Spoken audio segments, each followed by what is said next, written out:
They called the police on me for moving into my own lake house, not knowing I was NSA and owned the entire shoreline they were standing on. That morning felt off from the first shout, like the wind itself was warning me. I walked into a storm I didn't start, accused of trespassing on land that carried my family's name. And with every threat they threw, I kept one question silent and loaded. What happens when the wrong people push the right man too far? If you've ever dealt with an overreaching HOA or stood your ground for what's yours, drop a yes in the comments and hit subscribe so you don't miss the next time justice comes knocking. The morning air on the north shore of Lone Elk Lake had that crisp Montana bite I'd missed for years. Pine-scented, clean, thin enough that every breath felt like it scrubbed something out of you. Sunlight glinted off the water in quiet ripples, turning the whole lake into a sheet of hammered silver. My boots crunched over the gravel path as I stepped down from the back of the old U-Haul, balancing a cardboard box labeled "Kitchen Fragile," even though half the things inside were anything but. The cabin, my uncle's cabin, stood just ahead. Cedar siding weathered to a warm gray, stone chimney, leaning just enough to give it personality, porch boards creaking in that familiar way. It had been 3 years since I'd last walked that porch. 3 years since Uncle Walt, a retired federal marshal, left it to me in a will that surprised the entire county. I'd barely set the box on the porch railing when a voice snapped through the calm morning like a live wire. "Hey, get away from that house! You don't belong here!" The words cut the air so sharply, even the chickadees nesting on the porch beam went silent. I turned just as a woman in a blazing fuchsia blazer marched across the gravel like she owned the mountain. Sunglasses, clipboard, perfect hair, everything about her screamed authority she hadn't earned. I didn't know her yet, but I'd soon learn the name everyone in the subdivision whispered like a curse. Bethany Reed, president of the Lone Elk Lake HOA, and apparently judge, jury, and executioner of the entire shoreline. She didn't stop walking, didn't slow, didn't even blink before whipping out her phone and aiming it square at my face like a body cam. "This is private lake property, sir, and you're trespassing. We don't allow squatters here. State your full name." I blinked.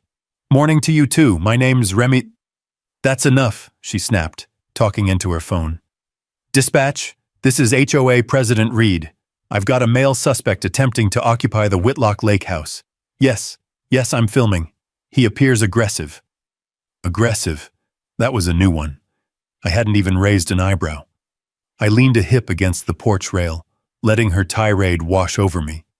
If she'd bothered to look, she would have noticed the truck, the paperwork binder sitting open on the tailgate, and the key to the front door resting right beside it. But people like Bethany didn't look for truth. They looked for control. Within seconds, neighbors materialized like prairie dogs after a storm. Folks paused mid-jog. A couple stood across the dirt lane with their golden retriever, whispering. A man watering his already dripping flower beds held the hose like it was a microphone. Every gaze drifted to Bethany, waiting for her next command, as if she were some self-appointed sheriff. "That cabin," Bethany said, pacing in front of me, "is under HOA environmental oversight, meaning you have no right to be here without board approval. None. Who told you you could move in?" "My uncle," I said simply. She scoffed. "Impossible. The Whitlock property has been under HOA supervision since he passed. We've been evaluating new applicants for months. And you—" Her eyes flicked over my worn jeans, faded flannel, the MIT shirt under it, "are not on our approved list." There it was. The moment that disbelief and annoyance fused into something stronger behind my ribs. "I inherited the house," I said. "Legally." She waved her free hand in a sweeping, theatrical motion. "No one inherits lakefront property without the HOA reviewing the deed transfer. And I certainly did not approve you." Her certainty was almost comical. Almost. I picked up the box again, more out of wanting to stay calm than anything else. The boards groaned as I stepped toward the front door. That's when she exploded. "Stop! Don't take another step! Sheriff is on the way!" I paused, studying her. Her breathing had picked up, hands trembling. Not with fear, no, this was something else. Something personal. Like she needed this moment to break me in front of her audience. Why? Why was she so deeply, absolutely certain I couldn't possibly own this house? The wind shifted, carrying the scent of lake water and pine sap. Somewhere down the road, a sheriff's siren began to echo through the canyon. Bethany smiled wide, triumphant, victorious before the battle had even begun. Behind my calm expression, a question took root, one that wouldn't leave me for days. What did Bethany Reed think she owned here? And more importantly, what did she think I didn't? The sheriff's cruiser rolled into view just as Bethany straightened her blazer and planted herself dead center in the gravel lane like she was preparing for a ribbon-cutting ceremony. Dust drifted around her heels, catching the sunlight in slow, lazy swirls, as if even the road hesitated to touch her shoes. Sheriff Marcus Hale stepped out, adjusting his hat against the breeze coming off Lone Elk Lake. Marcus and I weren't strangers.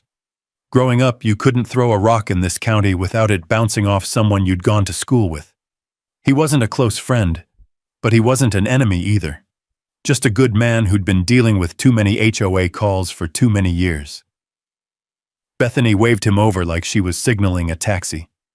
"Sheriff, thank goodness. We've got a squatter situation. This man is unlawfully occupying HOA-controlled shoreline and refusing to vacate. He may be armed." I set the box down gently. "The only thing in my hands is a set of coffee mugs, but you're welcome to inspect them." Marcus blew out a long sigh, one that told me he'd walked into this scene more times than he cared to admit. "Bethany," he said, his tone the calm of a man choosing peace before coffee, "being new in town doesn't make a person a criminal. Let's slow down." "There's nothing to slow," she snapped, tapping violently on her tablet. "I have documentation." She thrust the screen toward him. Long paragraphs of bylaws, highlighted sections, fines stacking like casino chips. Marcus squinted. "This says he owes $800 for obstructing a lake view?" Bethany nodded vigorously. "By parking that—" She pointed at my old U-Haul, as if it were leaking toxic fumes, "in a key aesthetic corridor." I bit back a laugh. "It's a moving truck, Bethany. I'm moving." "Not into this community," she said. "Not without approval." She tapped again, swiping to a new page. "Here, $500 for unauthorized occupancy, $100 for an unregistered shoreline approach, and another $250 for the structural impact of setting heavy boxes on the porch." Marcus raised his eyes slowly. "You're fining him for putting a box on a porch?" "That porch is HOA-maintained property." "No," I said, stepping down from the porch. "It's mine." Bethany's smile had the sharpness of thin ice. "Mr. Cole, you cannot simply claim property because someone died. That home has been under HOA supervision since the owner passed. If you had inherited it, I would know." Something flickered inside her voice. Something personal. Something panicked. I walked to the tailgate of my truck, flipping open the leather binder that lay there. I didn't show anything yet. Just let the sunlight hit the thick documents inside. Marcus leaned a little closer. Bethany bristled. "That binder doesn't matter," she said quickly. "What matters are our markers." She pointed toward the lake. I followed her gesture. Bright white HOA boundary signs, fresh, glossy, perfectly aligned, stood in a row where they absolutely didn't belong. They cut across the grass, slicing a clean diagonal line 20 feet inside the actual property boundary. They didn't even try to blend in with old fence posts or the natural shoreline. No, these had been planted recently, aggressively, deliberately, like a claim staked in the night. "Well, that's interesting," I said quietly. Bethany closed the distance between us, her perfume sharp and citrusy in the cold air.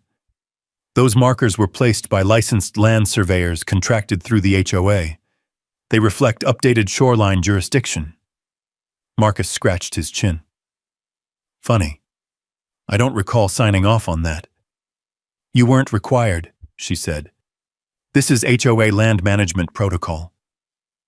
I knelt near the nearest marker, brushing the dirt around the stake with my knuckles. The soil was loose, freshly disturbed. Whoever planted it hadn't even given it time to settle. Behind me, neighbors watched from driveways and porches, phones out, arms folded, waiting for the next spark. Bethany leaned toward Marcus. Sheriff, I request immediate removal of this trespasser under HOA Emergency Bylaw 9. Emergency? Marcus repeated. The man set a box down. It's the principal, she snapped. I straightened up. Marcus, before this turns into something worse, there's something in my binder you should see. Bethany thrust her arm between us. He is not authorized to show unofficial paperwork. Marcus took a step back, raising his hands. Ma'am, anyone can show me paperwork. It's a free county. Bethany's voice went razor sharp. Sheriff Hale, you will uphold this community's rules or I will speak to Judge Halverston about electing someone who will. The temperature dropped 10 degrees. Not literally, but the air thickened with a tension that tasted like metal. Marcus's jaw flexed. For a brief second, he said nothing. Then he turned to me, quieter than before. Remy, what's in the binder? Before I answered, a crackle came across his radio. Dispatch to Hale. Be advised, HOA board requesting emergency assistance for non-compliant occupant at Lone Elk Lake. Possible removal needed. ETA, 5 p.m. Bethany's lips curled into a victorious smile, sunlight flashing off her sunglasses like a warning. Marcus exhaled heavily. What did you get yourself into? I looked down at the leather binder. Inside were documents Bethany absolutely did not want anyone in uniform to see. And the question returned, colder now. Why was she so sure I couldn't own the house? What secret was she protecting? I closed the binder gently. Marcus, I said, my voice steady. They crossed the line. Literally. And I'm going to prove it. Bethany's reaction, her sudden paled expression, told me she knew exactly which line I meant. The boundary line. The one they'd tried very hard to bury under 20 feet of lies. I could still feel Bethany's eyes burning holes in the back of my jacket as I carried the box inside. The screen door creaked the way I remembered it. Old wood, old hinges, stubborn but honest. The smell of aged pine and lake air drifted through the cabin, mixing with dust that rose in quiet swirls wherever sunlight touched the floorboards. Inside, the house felt like time had paused the day my uncle passed. The leather armchair by the window still faced the shoreline. His old coffee mug sat upside down on the counter, as if he'd planned to use it the next morning. A fishing hat hung from the hook near the door, sun-faded but stubbornly holding its shape. I set the box down on the worn oak table. Dust motes floated up, shimmering in the golden light like tiny ghosts. The whole place felt like a held breath, still, waiting, watching. Outside, I heard the muffled sounds of HOA volunteers documenting every square inch of the cabin's exterior. The occasional click of a camera. Bethany's voice carrying sharp instructions. Someone dragged a tape measure along the porch rail. Vultures circling. I headed for the back hallway where Uncle Walt kept anything important behind 2 locked doors and a heavy sense of privacy. The small steel lockbox lay right where he'd left it, under the old survey maps, tucked next to his retired marshal's boots. A faint layer of dust coated the lid. I wiped it off with the sleeve of my flannel, revealing the brass initials engraved into the top. W.C. Walt Cole. I knelt beside it. The metal felt cold even in the warm room. Inside the lid, the unmistakable clink of metal, keys perhaps, and the soft brush of papers shifting. Beside the box sat the old drafting table he used when analyzing dam flow and watershed reports. Rolled maps lay scattered across it, yellowed around the edges, corners curling. One caught my eye immediately, an old topographic sheet with hand-marked notations along the lake's northern bank. My family owned every inch of that shoreline. That map proved it long before I knew I'd ever need such proof. I pulled my phone out and texted the only person who would understand the weight of the HOA's stunt.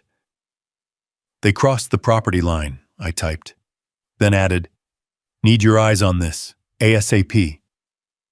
Within moments, a message came back. "Sarah Mitchell. On my way. 15 minutes. Don't poke the hornet too hard yet." A faint smile tugged at the corner of my mouth. Sarah always had a way of making the worst situations feel like something we could handle. Outside, the crunch of gravel grew louder. Another vehicle. Heavy tires. More shadows falling across the windows. I stepped to the door and peeked through the curtain. 3 HOA volunteers had gathered with clipboards, poking around the truck, photographing the tires like they expected to find contraband. One crouched to take a picture of the U-Haul's license plate. Another pointed at the cabin's eaves, shaking her head like she'd found a crime scene. Something snapped sharply, an aluminum measure tape retracting, followed by whispered insults aimed right at my front step. One voice carried through the open air. "He's not lasting the day." I stepped outside, letting the door shut behind me. The porch board groaned under my weight, drawing all eyes. "What exactly do you all think you're documenting?" I asked. The tallest volunteer, a man in his late 50s with a shiny badge reading HOA Inspection Lead, lifted his chin. "Inventory of violations," he said. "Ms. Reed instructed us to record every infraction. You've racked up quite a list." "Violations?" I repeated. He nodded confidently. "Unapproved exterior modifications, unregulated shoreline use, improper storage of heavy equipment." "That's a coffee maker and a toolbox," I said. "It's still weight," he replied, as if gravity itself obeyed HOA bylaws. Before I could respond, a sharp crackle burst from the radio clipped to his belt. "Inspection lead. Report. HOA pushing for emergency removal. ETA, 5 p.m. My stomach tightened. So that was the game. They weren't just pushing fines. They intended to force me out by sundown. He turned away, pretending I didn't exist anymore, already muttering into his walkie-talkie. I walked back inside, shutting the door with a firm thud that rattled the picture frames. The silence afterward felt heavier than before, thick, tense, humming with the knowledge that whatever the HOA planned, it wouldn't be small. The lake wind blew harder now, rattling the back windows. I continued down the hallway toward the old table. The maps, the documents, the lockbox, they felt like pieces of a puzzle I hadn't yet seen fully assembled. One more thing drew my attention. Pinned above the drafting table, nearly hidden behind a stack of rolled survey sheets, was a photograph of Uncle Walt and me at age 12, standing exactly where Bethany had planted her fake boundary stakes. He'd written something on the back of the photo in faded blue ink. "Lines on paper mean nothing if you don't defend them. Walt." The front porch creaked again, someone stepping on the boards. Voices followed, more people gathering. Whatever was coming at 5 o'clock was building momentum like a storm rolling across the lake. I grabbed the lockbox and carried it to the table. The combination dial clicked under my fingers. Left, right, left, pause. When the latch released, the metallic sound echoed across the empty cabin like a gunshot. Inside lay more than I expected. A folded federal deed, a laminated water rights certificate dated 1974, and a key, a small brass key, old but polished, attached to a tag that read, "Cabin only. Federal access separate." What separate access? I didn't know yet. But my uncle had left me more than a cabin. He'd left answers and leverage. Outside, a woman's voice shouted something I couldn't hear, followed by the low rumble of another engine driving up the lane. Sarah was close, and the HOA was running out of time. I stepped onto the porch just as a dust cloud rolled up the gravel road from the east. Sunlight caught the shifting grit, turning it into a moving veil of gold. A familiar silhouette appeared through the haze, the old forest green Tacoma I'd known since high school, the one Sarah Mitchell refused to trade even after becoming one of the best land rights attorneys in the entire northern Rockies. Her truck growled to a stop beside my U-Haul. The engine ticked as it cooled, popping softly like distant campfire sparks. When she climbed out, the wind grabbed strands of her hair and carried them across her face before she brushed them aside with a practiced flick. "You weren't kidding," she said, glancing toward the growing crowd of HOA volunteers. "They brought half the town." I nodded. "And the other half is coming by 5.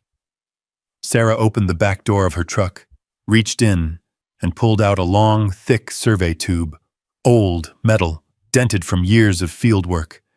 The kind you don't even see anymore, unless you're dealing with records older than digital storage. The kind that made HOA presidents twitch. "Tell me this is what I think it is," I said. She smirked. "Oh, it's better." Bethany Reed's voice sliced across the yard before I could ask. "What is that supposed to be?" she demanded, stomping forward as if she had legal authority over oxygen itself. "No outside documents are permitted during an HOA dispute. Everything must go through the board." Sarah didn't look at her, didn't slow, didn't even blink. She just walked to the porch, set the tube on the railing, and unlatched the cap with a click that echoed like a countdown starting. "This is a 1978 Federal Water Rights Survey," she said, her voice steady and clear. "Filed, stamped, and certified before the HOA existed. It documents ownership of the entire North Shore, which, if memory serves," she glanced at me, "belongs to the Cole family." Bethany's sunglasses tilted downward, revealing eyes wide with something ponderously close to panic. "That's impossible. The HOA controls all shoreline activities. That was established in 1989, Sarah finished for her. 11 years after the federal certification. And federal law outranks local bylaws, even HOA fantasies. Ripples of murmurs rose from the neighbors watching from the road.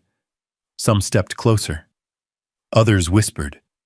A few crossed their arms, their expressions shifting from curiosity to something darker. Anger, maybe. Recognition. Relief. Bethany swallowed hard. Federal rights don't apply anymore. Things change. Lakes shift. Sarah raised a brow. Then you won't mind if we take a look. She unrolled the map across the porch boards. It snapped open with the sound of heavy paper waking from decades of sleep. The lake's outline stretched in detailed relief. Depths, slopes, soil composition, all the hallmarks of a federal hydrology survey. But the real hit landed when she pointed to a thick black line along the top edge. "Here," she said, "north boundary, marked at the natural shoreline, and the ownership line extends 30 feet into the lake because the Cole family financed the original dam reinforcement." Neighbors leaned in. Marcus stepped forward too, hands on his hips. Bethany took one step back. Sarah tapped the map again. "Those white HOA boundary signs you planted?" Her smile sharpened. "They're not just misplaced, they're fraudulent." The color drained from Bethany's face so quickly it was like watching paint wash off under rain. "That map is outdated," she said, voice brittle. "HOA rules override old paperwork." Sarah let out a soft, humorless laugh. "You just tried to override a federal survey. You might want to rethink that sentence, Bethany." Behind us, someone from the crowd muttered, "She finally stepped in something she can't find her way out of." Bethany's jaw clenched. This is meaningless. The board has authority over all lake properties. Your map is irrelevant. Then explain this, I said quietly.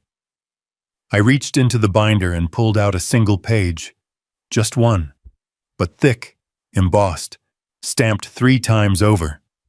I didn't show its full contents yet. Just the header. Federal Land Services, Water Infrastructure and Environmental Division. Shoreline Easement Designation. 1974. Bethany's breath hitched. Her sunglasses slipped down her nose as she stared at the page like it might explode. You're bluffing, she whispered. Am I? I asked. Sarah leaned close enough for Bethany to feel her next words like a knife sliding under a locked door. This isn't the real document, she said. This is the cover sheet. Bethany staggered back a full step. The wind shifted, carrying the sharp scent of lake water across the yard. Somewhere nearby, a dock cable clanged against a metal cleat, one of those small, eerie sounds that always seem to arrive before a storm. HOA volunteers began murmuring louder now, their confidence unraveling. Their cameras lowered, their clipboards dipped. A few even stepped away from the property line entirely, as if afraid of being too close when the truth landed. Bethany swallowed, straightened her blazer, and forced her voice into something resembling authority. It doesn't matter, she said. None of this matters. At 5 o'clock, the court injunction takes effect. You will be removed from the premises by law, and there's nothing you or your maps can do about it. She turned sharply and marched toward her car, though her steps weren't nearly as steady as before. Sarah watched her go, then quietly rolled up the map. She's scared, she said.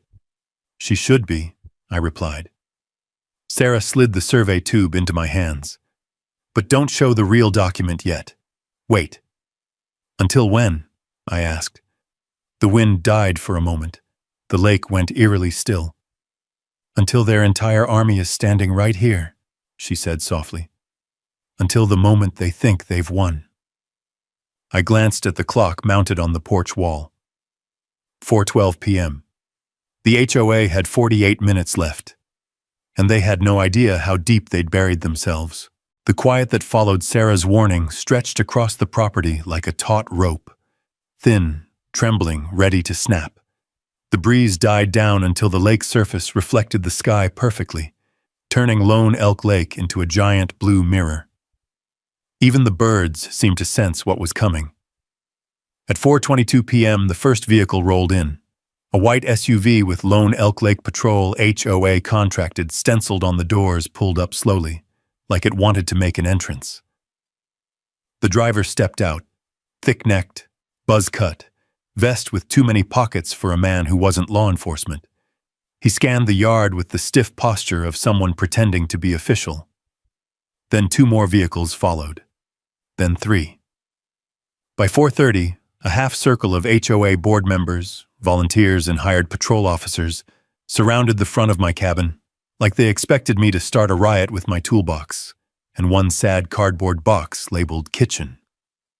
Sarah stood on the porch beside me, arms folded, unreadable expression on her face. Marcus lingered near the end of the driveway, uncertain and uncomfortable, rubbing the back of his neck beneath the brim of his hat. And then, like an overly dramatic queen taking the stage, Bethany Reed arrived. She climbed out of her pearl-white Lexus in a fresh blazer, this time soft coral instead of fuchsia, but just as loud.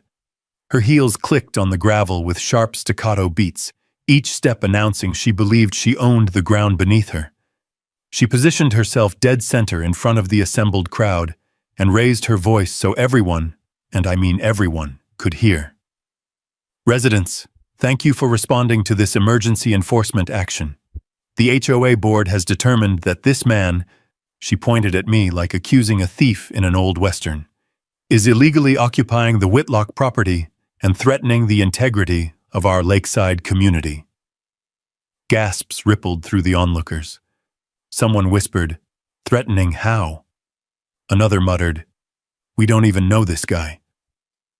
Bethany soaked in their reactions like applause. This property, she continued, was never approved for transfer. This man has refused to comply with removal orders, refused to pay assessed fines, and refused to cooperate with HOA protocol. Therefore, under authority granted by Emergency Bylaw 9, we will be removing him from the premises by sundown. Perfect dramatic pause. Then she lifted a stack of papers from her tote bag. A thick, freshly stamped court order. This injunction, she said triumphantly, waving it in the air, signed by Judge Halverston, authorizes the sheriff to remove him immediately.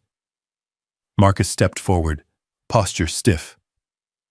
Bethany, I said earlier this morning, we've got to slow down. She cut him off with a raised palm. Sheriff, your duty is to enforce lawful court orders. This is one, and the HOA will not tolerate delays. The patrol officers flanked her, crossing their arms like a security detail. HOA board members clustered behind her with clipboards, tablets, and smug confidence. A cluster of residents gathered to watch the spectacle, as though this were prime entertainment on a Tuesday afternoon. The wind picked up, brushing across the lake and carrying the metallic scent of incoming weather. Dark clouds gathered at the far end of the valley, rolling toward us, silent and heavy. You have 5 minutes, Mr. Cole, Bethany announced. 5 minutes to gather your belongings and vacate this property. If you refuse, the sheriff will escort you out by force. Marcus opened his mouth, but Bethany spoke over him again. And you will be fined $1,200 for obstruction, already documented. Sarah took one step forward, her boots thudding softly against the wooden porch.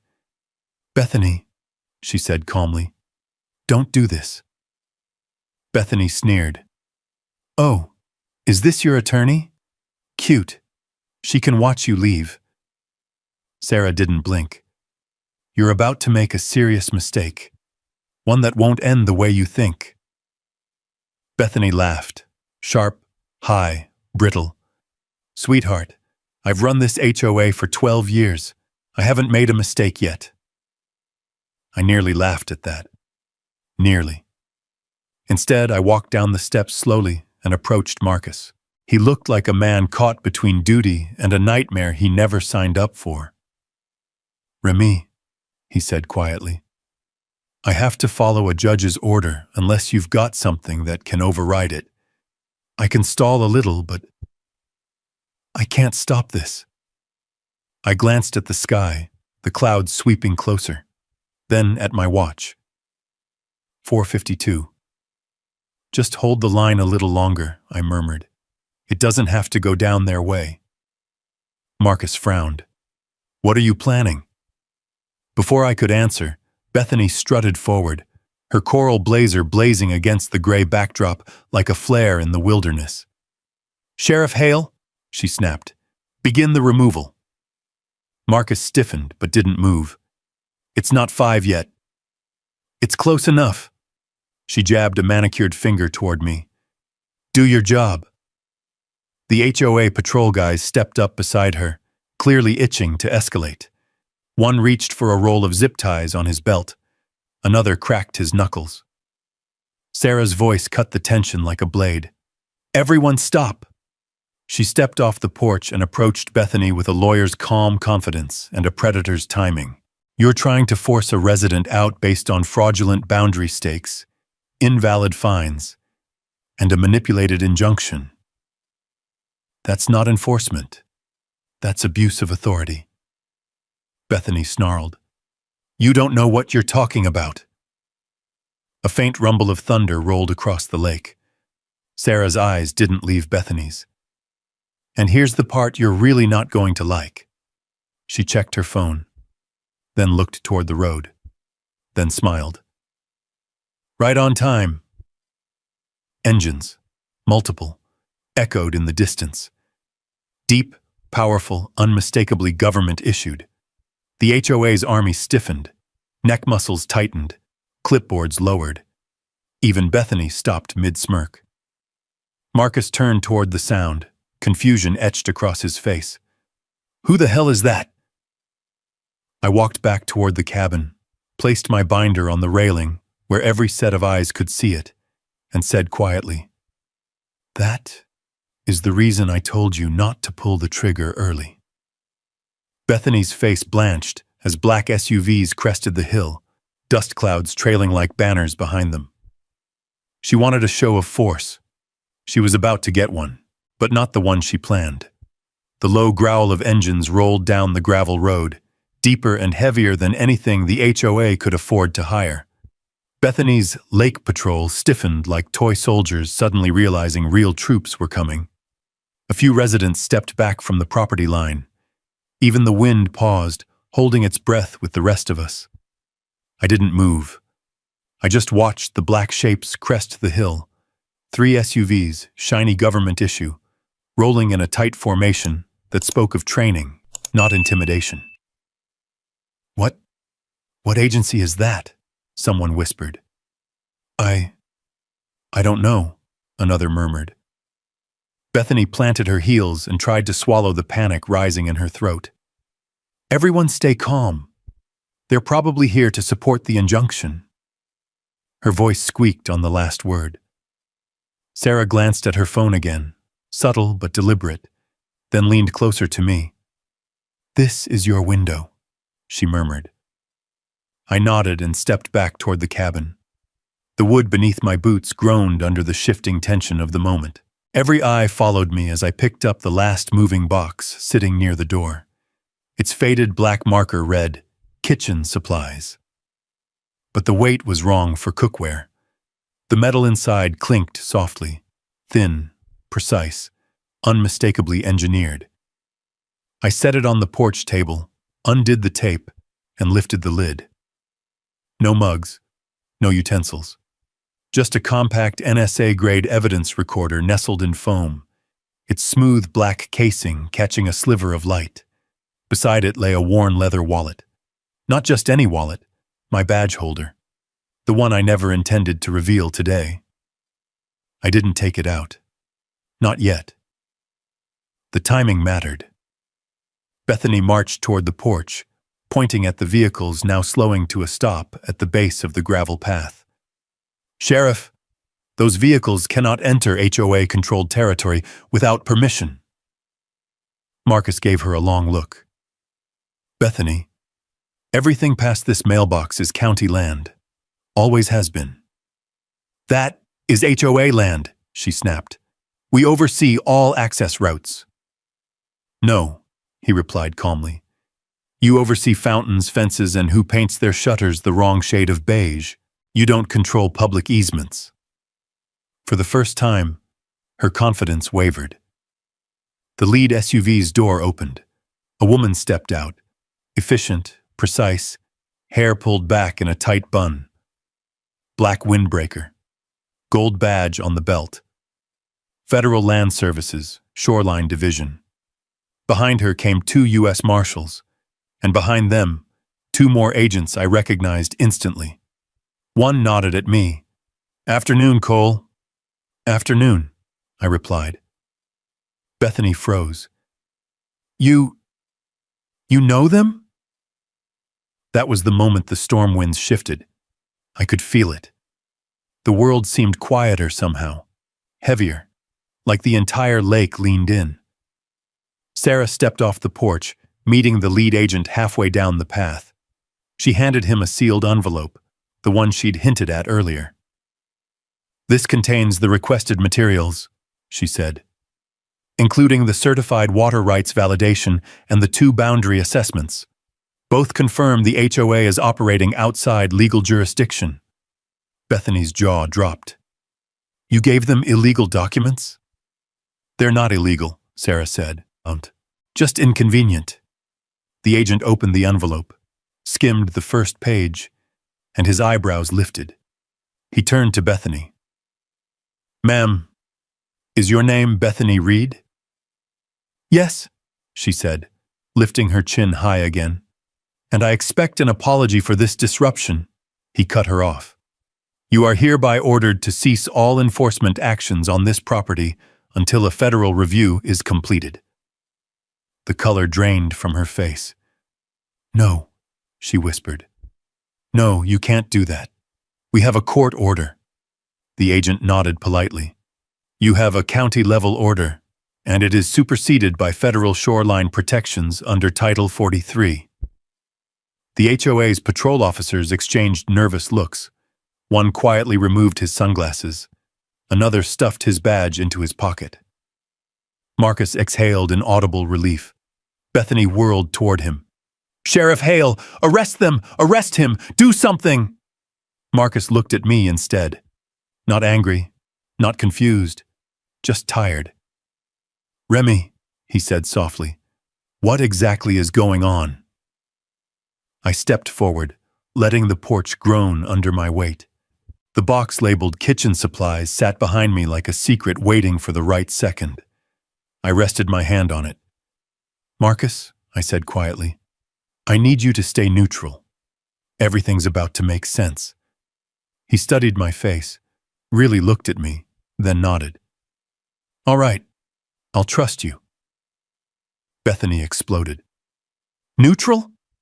You're supposed to be enforcing the law. I am, he said. I'm just not sure it's your law. Thunder cracked in the distance as if the mountains themselves approved. Behind her, neighbors whispered, What does he have? Did the HOA screw up? Is this federal? Lord help her if it is. Bethany spun back toward me, pointing like her finger could fire bullets. Show me your documents, right now. Her voice echoed across the lake, bouncing off the water and dying out somewhere near the trees. I slowly lifted the leather binder off the railing. You want documents? I asked. Yes, she screamed. Show them! Show us all what gives you the right to be here! Lightning flashed somewhere far off, a white streak cutting through the darkening sky. I smiled. Not out of arrogance, but because the moment had finally arrived. I'll show you, I said softly. I opened the binder. Not to the deed. Not to the water rights. Not to the easement certification. Instead, I lifted a single laminated ID card, the one I'd been avoiding until now. The gold eagle glinted in the shifting light. The letters were unmistakable. NSA National Security Agency Special Agent, Financial and Infrastructure Division. Remy Cole gasps rippled across the gathering like shockwaves hitting still water. Bethany stumbled back half a step. No, this is fake. This is a trick. One of the agents behind her spoke. It's not fake. Marcus blinked. Remy? NSA? I nodded. Bethany's trembling voice cracked. Why would the NSA care about a lake house? I closed the binder gently. Because my uncle didn't just own a cabin, I said quietly. He owned the key piece of a protected federal shoreline zone, and the HOA has been illegally trying to seize it. Then I gestured toward the black SUVs behind her, and now they're here to shut it down. Silence followed. Deep. Heavy. The kind of silence that only comes after the wind itself decides it's done carrying lies. The storm wasn't coming. It had arrived. The three black SUVs finished their slow roll to a stop, gravel crunching under their heavy tires. Dust lifted in soft clouds and drifted through the sharp lake air, mixing with the scent of pine and distant rain. For a long moment, no one moved. Even the lake went still, as if Lone Elk itself knew this wasn't an ordinary Tuesday. Then the front driver's door opened. Special Agent Morrison stepped out, Federal Land Service's lead investigator, boots hitting the dirt with the calm certainty of someone who had walked into far worse messes than an overconfident Montana HOA. 2 U.S. Marshals followed behind her, towering figures with windbreakers flapping against the growing storm gusts. The HOA patrol officers straightened, eyes darting nervously. One quietly slipped off his sunglasses. Another tugged his vest lower, trying to hide the HOA logo stitched across his chest. Bethany Reed looked from them to the SUVs, then back at me, trying desperately to stitch together an explanation that didn't exist. This, this is a misunderstanding, she said, voice trembling. This is not a federal matter. This is a private HOA enforcement action. She stepped forward, but Agent Morrison raised a single hand, and Bethany froze mid-step like a deer spotting headlights. Ma'am, Morrison said calmly, please stand where you are. We'll address your role momentarily. My role? Bethany sputtered. Do you even know who I am? Yes, Morrison replied without hesitation. You're the HOA president who filed 34 shoreline modification complaints in the last year, and the woman who claimed jurisdiction over federally protected lake frontage. She nodded toward the boundary stakes. You planted those? Bethany swallowed hard. No. I authorized them. That's unfortunate, Morrison said. Behind her, more SUV doors opened. Another agent stepped out, flipping through a file thick enough to be a phone book. We got the easement reports, Morrison, he said. This whole zone is flagged. Federal restrictions, Cole family rights, HOA violation markers, multiple attempts to alter shoreline jurisdiction without state approval. Gasps from the neighbors rippled through the crowd like wind across tall grass. Bethany spun toward her people. Don't just stand there. Explain. Someone say something. This is fraud. But her volunteers looked away, suddenly fascinated by their shoes. Agent Morrison approached Marcus next. Sheriff, thank you for maintaining control of the situation. We'll take it from here. Marcus let out a breath that looked like it carried 10 pounds of stress. Be my guest. Bethany lunged between them. You can't do this. Sheriff Hale works for our community. He must enforce the injunction. Morrison tilted her head. The injunction issued by Judge Halverston? Yes, Bethany barked. Exactly. The same Judge Halverston currently under federal review for unlawful coordination with homeowner associations? Morrison asked. Bethany's voice caught in her throat. That's irrelevant. No, Morrison said. It's not. Neighbors murmured louder now, some in shock, some in long-suppressed satisfaction. A few exchanged knowing glances. Others just crossed their arms, leaning back, waiting to watch the whole thing burn. I stepped off the porch, binder in hand. My boots hit the dirt road just as a distant growl of thunder echoed across the valley. Morrison turned toward me. Agent Cole, ready? Ready, I said. Bethany nearly dropped her tablet. Agent? You mean he? I told you earlier, I said calmly. I wasn't bluffing. She stumbled back a step, shaking her head. No. The NSA doesn't care about lake houses. They don't care about property lines. You're lying. I opened the binder and slid out a second envelope, sealed, embossed with a raised federal crest. This isn't about a lake house, I said quietly. This is about a shoreline zone tied to federal dam infrastructure. My uncle wasn't just a homeowner, Bethany. He was a federal marshal overseeing waterway protection. Morrison opened the envelope. Inside was the easement certification and the water rights validation, signed, stamped, and devastating. These documents show, Morrison announced, loud enough for everyone to hear, that the Cole property extends 30 feet into Lone Elk Lake. The HOA has no authority, none, over this shoreline. Every fine you issued is void. Every boundary marker is illegal, and your attempts to seize or influence this property are federally actionable. Bethany staggered like the words themselves struck her. What charges? She croaked. Morrison listed them with surgical precision. Fraudulent land claims, unauthorized modification of protected zones, interference with federal easement property, attempted seizure of private land under false authority. One of the HOA patrol officers slowly lowered his zip ties and whispered, "Oh boy." Another muttered, "We're in trouble."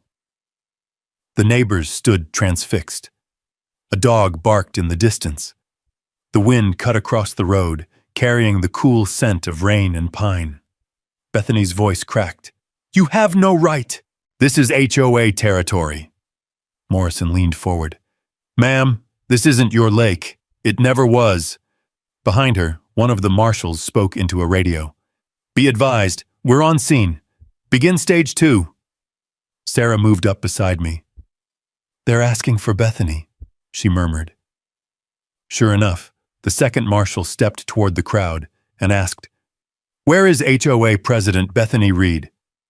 Every head turned toward her, every eye fixed on her, and every ounce of HOA authority she once wielded evaporated like mist over the lake. She tried to speak, but only a faint, broken whisper came out. I didn't know." Morrison closed the binder in her hands. "Maybe you should have." Lightning flashed behind the mountains, thunder cracked, and the storm finally broke.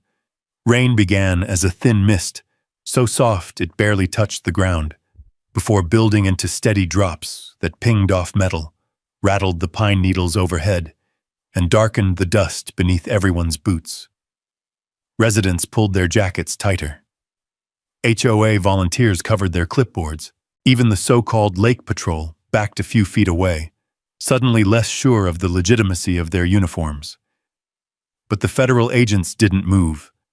They stood firm, rain dotting their windbreakers without shifting their posture. Agent Morrison stepped closer to Bethany, her voice cutting through the rolling thunder like a steel cable through fog. "Ma'am, you will remain here.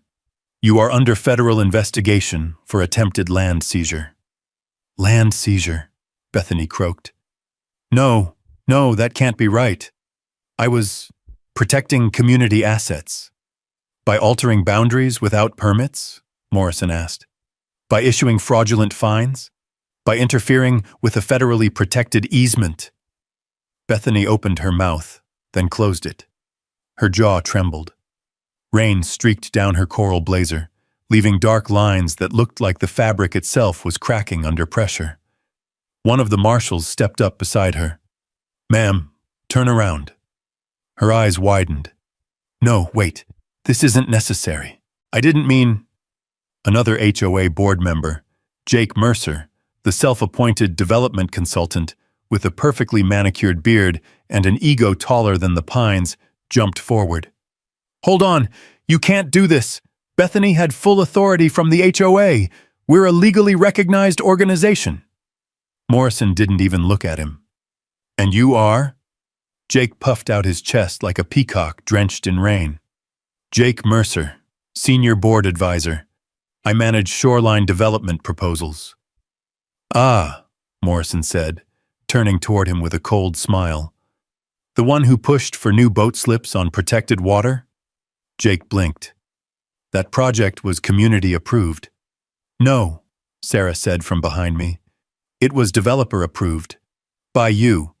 With no environmental survey, no state permit, and no federal clearance." One of the neighbors laughed. A sharp, startled bark. Jake whipped around. "You don't understand the legal framework here," he said, voice rising. "We acted within HOA." He didn't finish. The second marshal stepped up, gripping Jake's elbow with practiced firmness. "Sir, you're also under investigation." "For what?" he screeched. "For aiding and advising in unlawful boundary modification and tampering with navigable water designations." Jake's face turned the color of wet ash. "Tampering? This is a lake, a small lake." Morrison raised an eyebrow. "All lakes connected to federal dam systems fall under federal jurisdiction. Lone Elk's outflow connects to Crow Basin, which connects to the Clearwater Dam, which means this," she swept her hand toward the water, "is protected land." The HOA crowd collectively winced. Jake tried to bolt, but the marshal tightened his grip. "Don't." Bethany reached toward her board members, shaking her head with trembling hands. "This is a misunderstanding. We believed." "You believed your authority outranked federal law," Morrison said. "That's the misunderstanding." The marshals placed handcuffs on Bethany first. They glinted silver in the rain, clicking shut with a finality that seemed to echo across the lake. Neighbors gasped. Some stepped forward. Others stepped back. The man holding his golden retriever whispered, "Well, guess she finally got what was coming." Behind them, several HOA volunteers quietly removed their volunteer badges or tucked them into pockets. One woman even whispered a soft apology before slipping away into the crowd. Then, almost like she felt the irony of the moment, Bethany pointed a drenched, shaking finger at me. "This is your fault! You manipulated this! You tricked us!" I shook my head. "I moved into my uncle's cabin. Everything else, you did." Jake was next, the cuffs snapping against his wrists. He barked protests, promises to sue, threats about connections. But the only people listening were those satisfied to see the HOA's arrogance finally hit the dirt. 2 more board members followed, faces pale, shocked, and furious at the sudden unraveling of their power. When the marshals finished, Agent Morrison turned back to me. Rain dripped off the brim of her cap, landing softly on the easement packet she still held. "You ready?" she asked. "For what?" I replied. She handed the pack back to me. "For what comes next. This entire HOA is getting reviewed. Their authority is suspended effective immediately." Gasps again. A woman whispered to her husband, "Suspended? Does that mean—" Sarah stepped forward, finishing the thought for her. "It means they no longer have any power to enforce anything. Not fines, not rules, not removals, nothing." A silence settled, thick, heavy, cleansing. Marcus finally walked over, shaking his head slowly. "Well, I'll be damned. Guess this is one for the books." I nodded, letting the moment settle before I lifted the binder again. Rain dotted the leather like a constellation. "I'm not done," I said. Bethany, still in cuffs, looked terrified. What else?" I opened the binder to a different section, a thicker stack of papers. These weren't the deeds, not the water rights.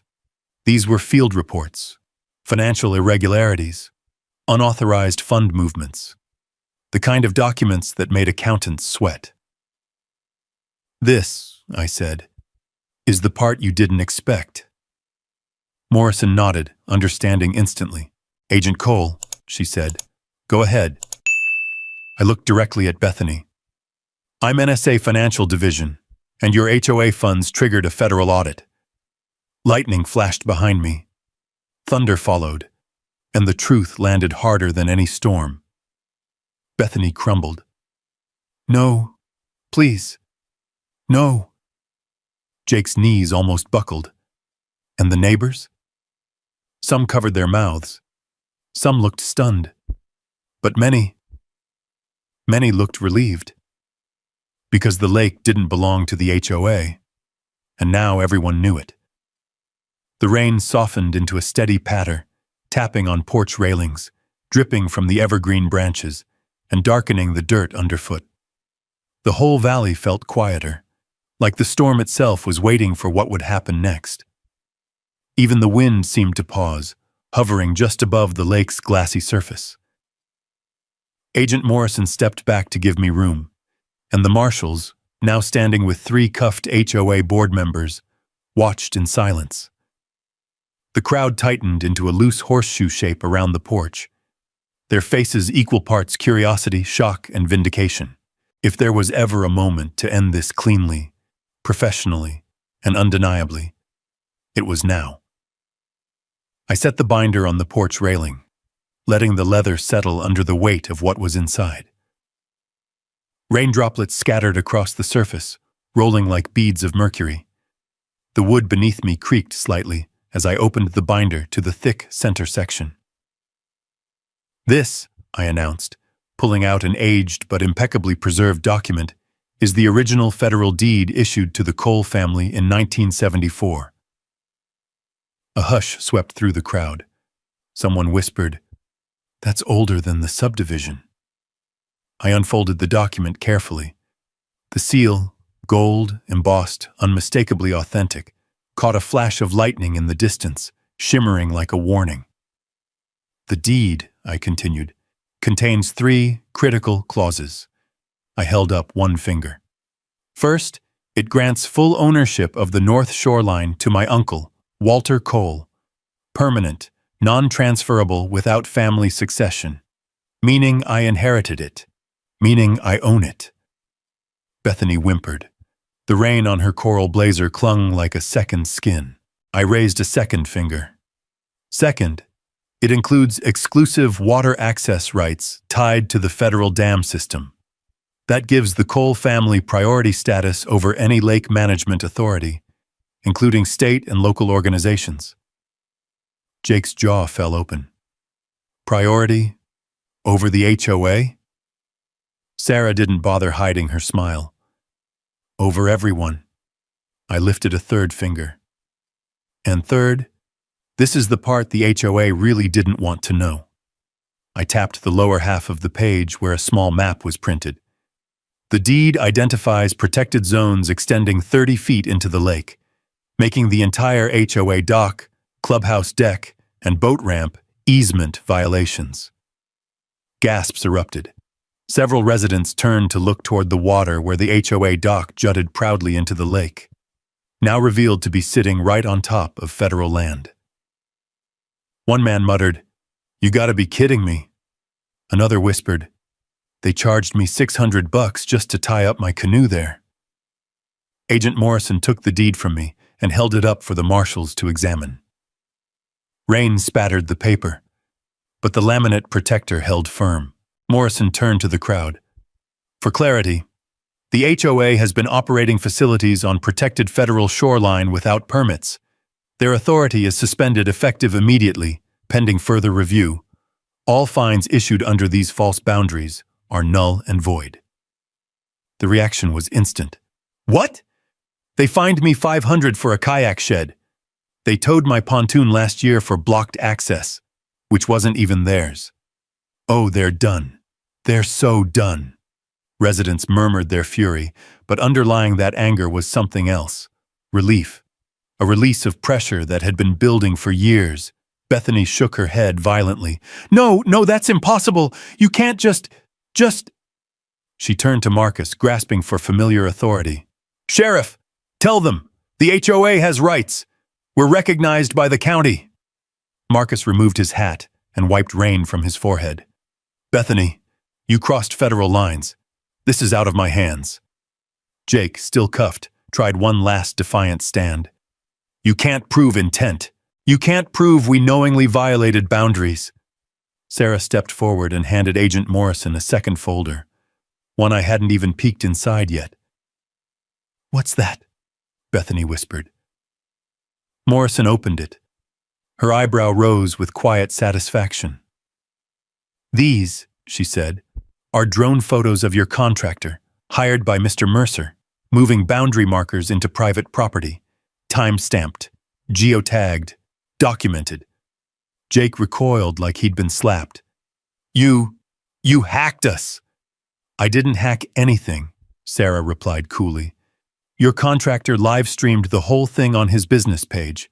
Apparently, he's very proud of his craftsmanship. A few neighbors snorted laughter despite the tension.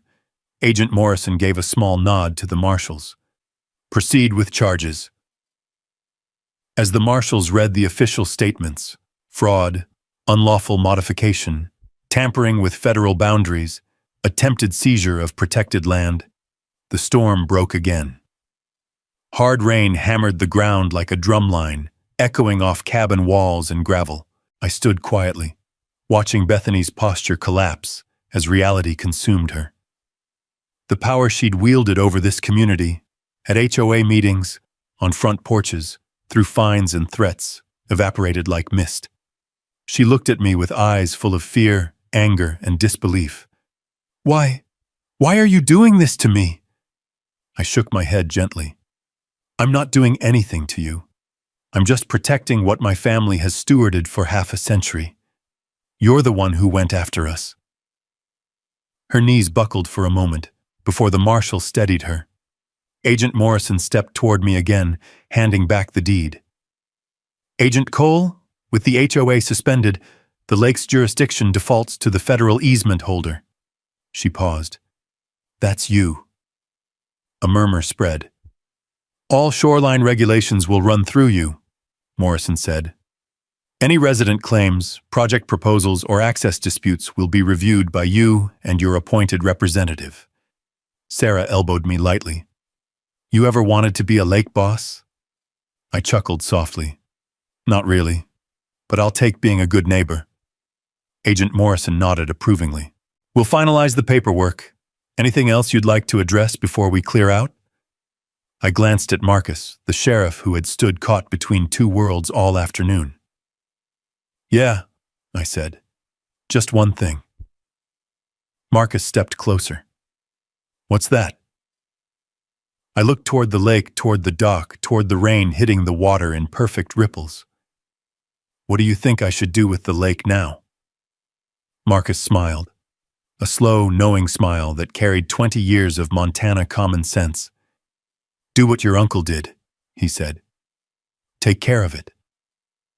The storm began to ease. The sky cracked open into soft streaks of gold behind the clouds, and for the first time since morning, the lake looked like it could breathe again. The storm eased into a gentle drizzle, the kind that settles dust instead of stirring it. The air smelled different, lighter, almost sweet, like the whole valley had exhaled after holding its breath far too long. Pine needles glistened. The gravel softened. The lake calmed to a slow shimmer as if waking from a long nightmare. The last federal vehicles rolled down the dirt road, tires crunching against wet stones. Their taillights disappeared between the tree line and the fog lifting from the water. The crowd of neighbors, now much smaller, lingered in clusters, laughing quietly, hugging, talking like people who had suddenly remembered they were allowed to speak without fear of fines or threats. For years, this place had lived under a pink-suited shadow. Tonight, it finally stepped back into the sun. Sarah leaned her shoulder into mine. You okay? Yeah, I said softly, eyes fixed on the lake. Just letting it all settle. She nodded. She understood better than most. Her work dealt with unraveling knots of land rights and water laws that took decades to tie. But this had been a knot someone tied on purpose. Marcus walked up, hat tucked under his arm, rain still dripping from the brim. His uniform was soaked and wrinkled, but he wore the first genuine smile I'd seen on him all day. Well, he said, that was one hell of a Tuesday. I laughed. Not what you expected when you woke up this morning. Thought I'd write a parking citation and get a sandwich. He sucked his teeth and shook his head. Didn't think I'd witness the collapse of the most notorious HOA in the county. A few residents nearby clapped at that. Even in the fading light, I could see the relief in their eyes. Little signs of hope, unclenching jaws, loosened shoulders, the way they breathed deeper. The valley hadn't felt this human in a long time. Sarah helped me gather the illegal signs. We walked the shoreline with a wheelbarrow, collecting every HOA property, authorized access only, and no docking sign the board had planted like landmines. Each stake came out of the damp ground with a soft thunk, leaving behind a small patch of earth ready to grow something honest again. One resident, a quiet man named Roger, who'd been fined almost $4,000 for an unauthorized fishing shed, joined us. He wordlessly dug up a boundary post and tossed it into the wheelbarrow with a satisfied grunt. I nodded at him. Thank you. He wiped his brow. Well, no, thank you. His voice was hoarse with emotion. Been waiting 13 years for someone to stand up to them. Another woman approached, holding her little daughter's hand. Can she play? She asked, as though unsure if it was truly allowed. She nodded toward the shoreline. Sarah smiled. It's your lake. Always has been. The little girl giggled and ran straight toward the water, splashing at the edge where the sand met the lake. Her laugh echoed across the quiet cove, bouncing between the hills like a sound the valley hadn't heard in far too long. I swallowed hard. That single laugh held more power than any badge I'd ever carried. As evening settled in, the sky warmed into a sunset that lit the entire lake in copper and gold. The storm clouds drifted apart like curtains pulling back for the final scene. Folks brought out grills, folding chairs, coolers. It wasn't planned, just natural, organic. A gathering of people who suddenly remembered what community felt like. Kids skipped rocks. Teens dragged kayaks down the bank. Neighbors asked each other how long they'd lived here and why they'd stayed. Sarah watched it all with the satisfied expression of someone who finally saw a wrong being righted. "This is what your uncle wanted," she said softly. "This exact moment." I nodded, throat tightening. He tried to protect this lake. They tried to erase him. "Well," she said, nudging my shoulder, "you erased them back." I chuckled, shaking my head. "Not erased, just removed from the driver's seat." Semantics. Marcus approached again, hands tucked in his belt. "Remy, you should say something," he said. "They're all looking at you like you're the new sheriff of the shoreline." I looked around. Dozens of eyes were on me. Curious, grateful, hopeful. I stepped onto the porch.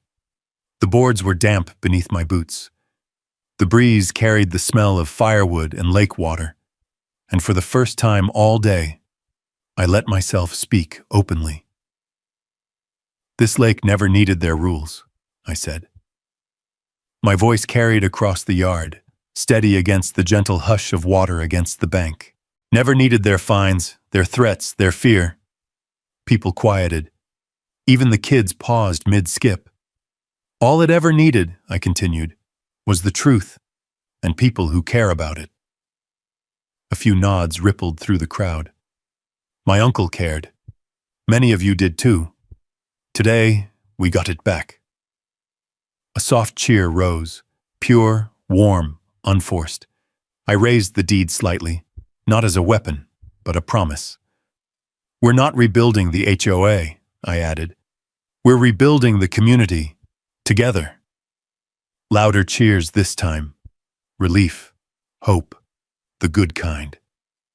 Later that night, after folks drifted home and the last grill smoke faded, I stood alone at the water's edge. The moon sat low over the hilltops, painting the lake in soft silver. The lake was quiet now, peaceful in a way it hadn't been in years.